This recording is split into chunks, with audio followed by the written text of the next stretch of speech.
7 जन्म हो चुके थे, वो मर रही थी, फिर कहीं जन्म लेती थी और भगवान शिव से ही उसका विवाह होता आ रहा था। 108वां जन्म था पार्वती जी का। उधर से भगवान शिव जी क्या करते थे, वो पार्वती जी से इतना प्रेम करते थे अपनी पत्नी से, उनकी मृत्यु के उपरांत वो उनके कंकाल को, उनके सिर को निकाल लेते थे और उनके प्रेम में उसकी याद को ताजा रखने के लिए एक माला बना ली थी, गले में डाल लेते थे और या अपने कहीं मकान, अपने महल की खुट्टी पर टांग देते थे। उनकी याद में रोते रहते थे। एक दिन नारद जी आए, पार्वती जी से कहा कि हे माता,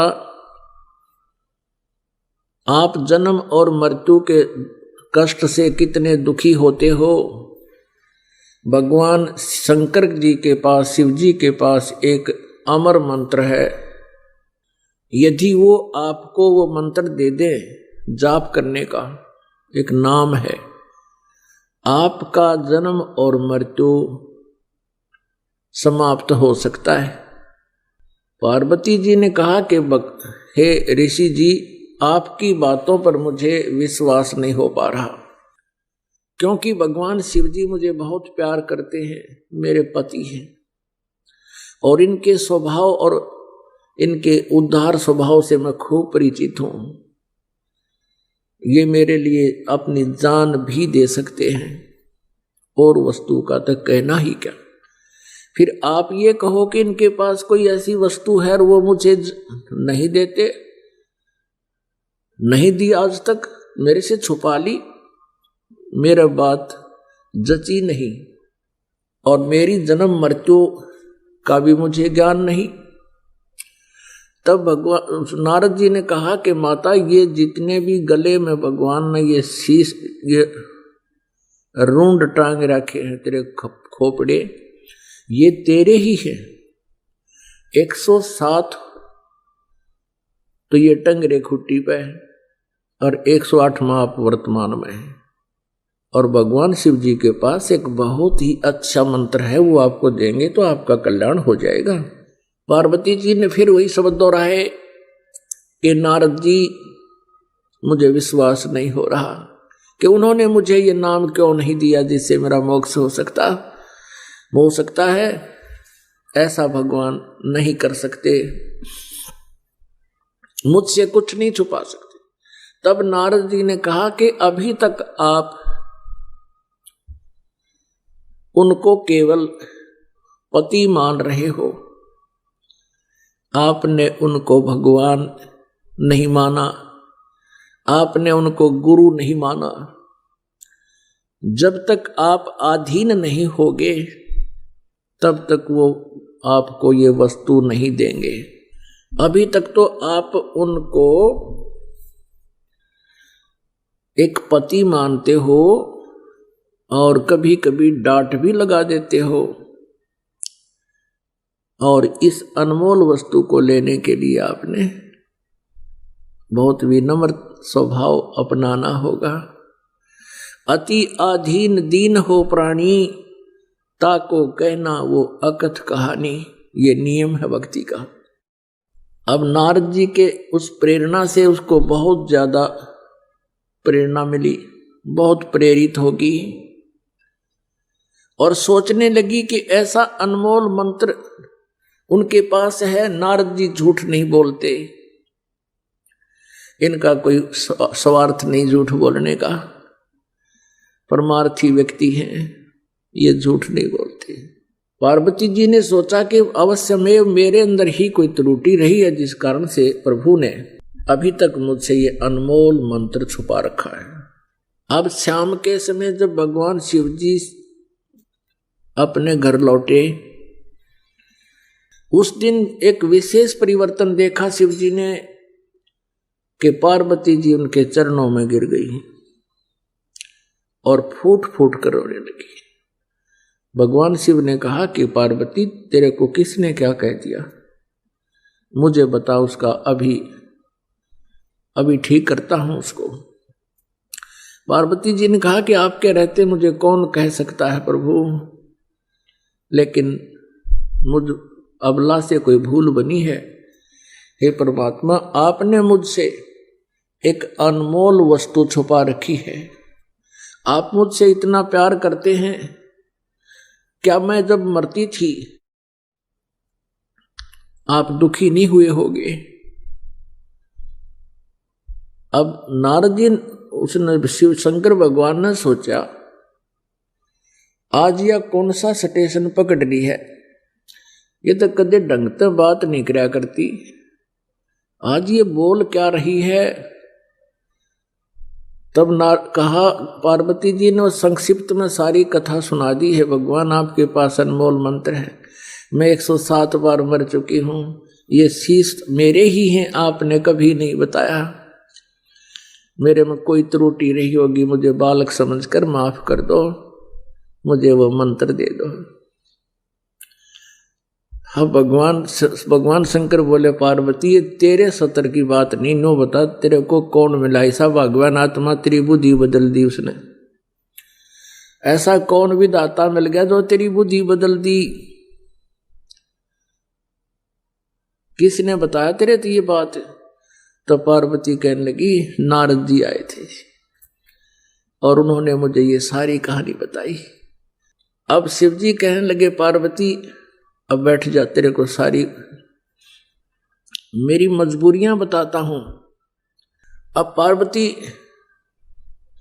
से शंकर भगवान ने कहा कि ये ना सोच के मैं तुझे प्यार नहीं करता था, तू मर जाती थी, तेरी मृत्यु होती थी, मैं बहुत रोता था, टक्कर मारता रहता था तेरे वियोग में। तब पार्वती जी ने कहा कि हे भगवान, और साथ में ये भी शंकर भगवान ने कहा कि ये सभी सिर तेरे, ये जो टांग रखे हमने, तेरे सिरों की माला बना रखी है,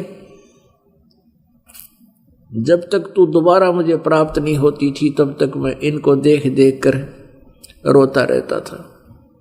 तो पार्वती जी ने कहा कि हे भगवान, आपके पास ऐसा मंत्र जिससे मैं अमर हो सकती हूं, और वो क्यों ना दिया आपने भगवान? मैं मरती ही नहीं, आप इतने कष्ट उठाया आपने।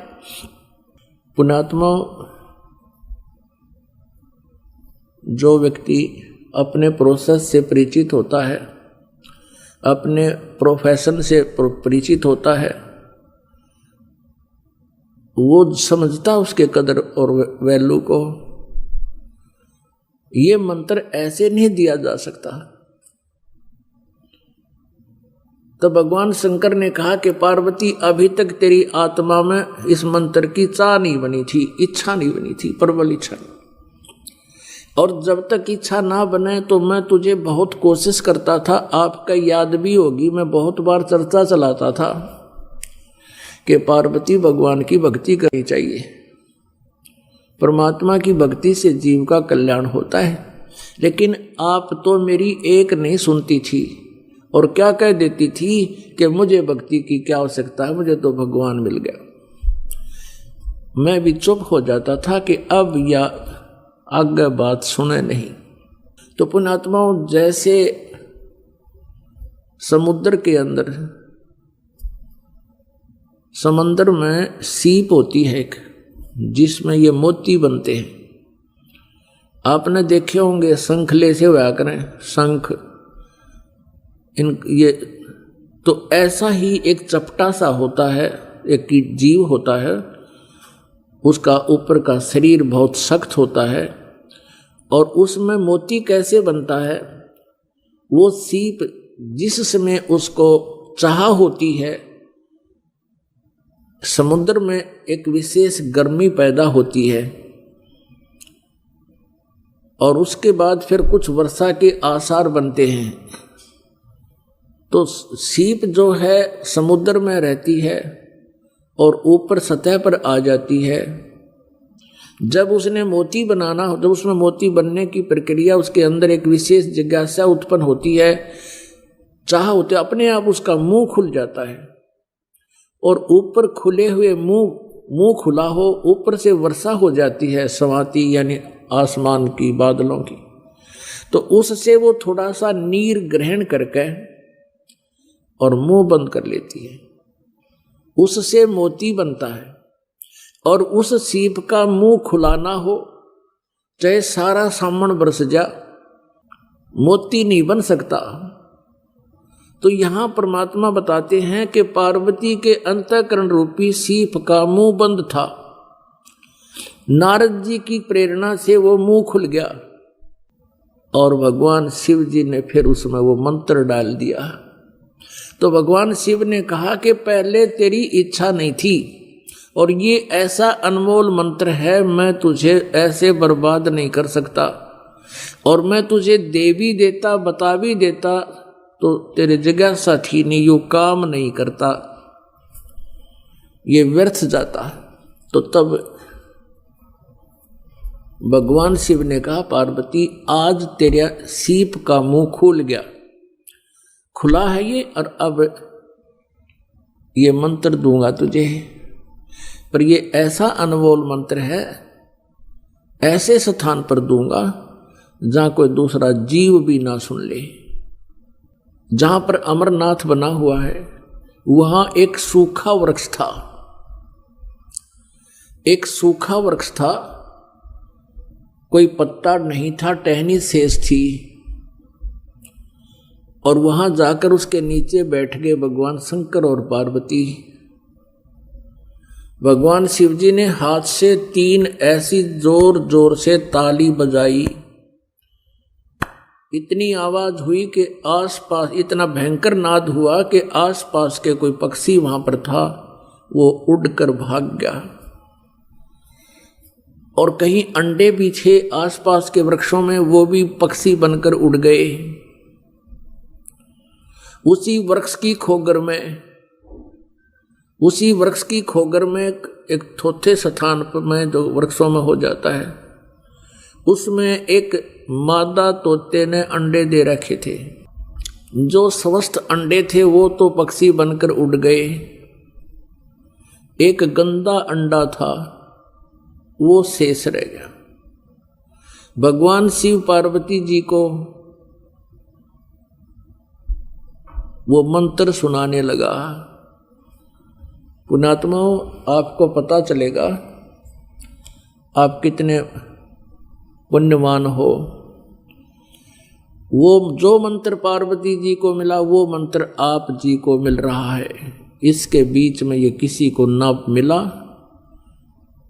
केवल कबीर परमेश्वर जी ने कुछ एक पुण्यात्माओं को दिया था, उनसे भी कह दिया था कि इसको अभी गुप्त रखना, नहीं तो काल के दूत इन मंत्रों को ग्रहण करके मेरी प्यारी आत्माओं को भ्रमित कर देंगे। अब यहाँ एक प्रश्न और है कि ऐसे स्थान पर मंत्र क्यों दिया भगवान शिव ने, और इसको गुप्त क्यों देते हैं? ये ऐसा मंत्र है, यदि ऐसे वैसे व्यक्ति को मिल जावे, वो इसका जाप साधना करके सिद्धि युक्त हो जाता है, और फिर वो ना जाने कितने जीवों को दुखदाई हो जाता है। पहले ये राक्षस क्यों बने? ये सभी भक्त थे, साधनाएं करते थे, गुरु होते थे, ये साधनाएं करते रहे, लेकिन साथ में त्रुटियां भी करते रहे, नाम से खंडित हो गए। गुरुजनों ने उनको अपने वहाँ से निष्कासित कर दिया। उनके अंदर उस नाम के जाप करते रहे, सिद्धियां आ गई, उन्हीं भक्तों को के शत्रु बन गए। उनके पास भी सिद्धियां, उनके पास भी सिद्धियां, सारी उम्र लड़ते रहे, ना उनको भक्ति आपकी ना करने देते थे। आपने सुर असुरों का युद्ध खूब सुना पुराणों में, और अधिकारी जो होता उसके मुख से सुना हुआ ज़्यादा असर करता है। तो वहाँ पार्वती जी को भगवान शिव ने वो मंत्र दिया।